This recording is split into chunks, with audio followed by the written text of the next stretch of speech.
Évangile de Jésus-Christ selon saint Matthieu. Comme les disciples s'étaient rassemblés autour de Jésus sur la montagne, il leur disait : Ne pensez pas que je suis venu abolir la loi ou les prophètes. Je ne suis pas venu abolir, mais accomplir.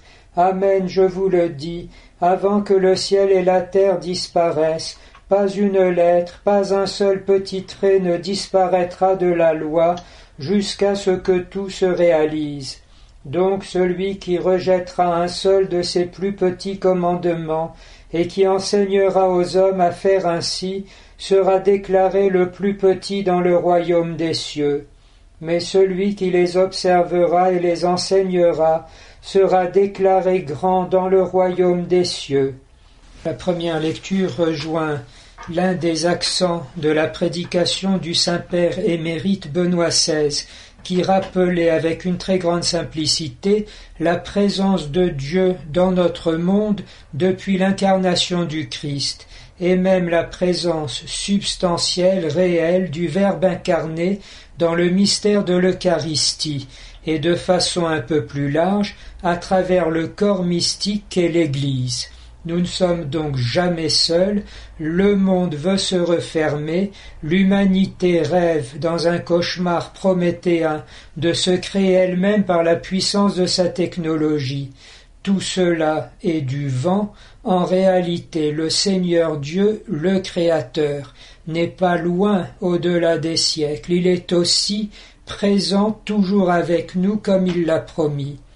Du coup, l'expression de Moïse, quelle est donc la grande nation dont les dieux soient aussi proches que le Seigneur notre Dieu est proche de nous chaque fois que nous l'invoquons, trouve un accomplissement qui est complètement inimaginable et pourtant bien réel.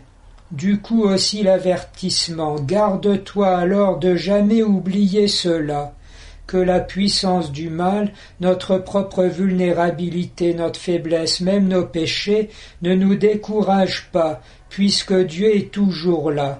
Il a vaincu la mort et le péché, donc tout cela ne l'empêche pas d'être auprès de nous, au contraire, il n'en manifestera que mieux la puissance de la rédemption et la suprême efficacité de sa miséricorde.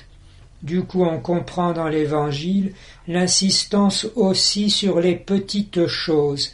Tout cela est sanctifié par notre baptême, par notre accès constant à la présence très sainte de Dieu, et rien ne peut nous empêcher de lui rendre le culte spirituel qu'est l'offrande d'une confiance absolue, celle précisément des enfants de Dieu.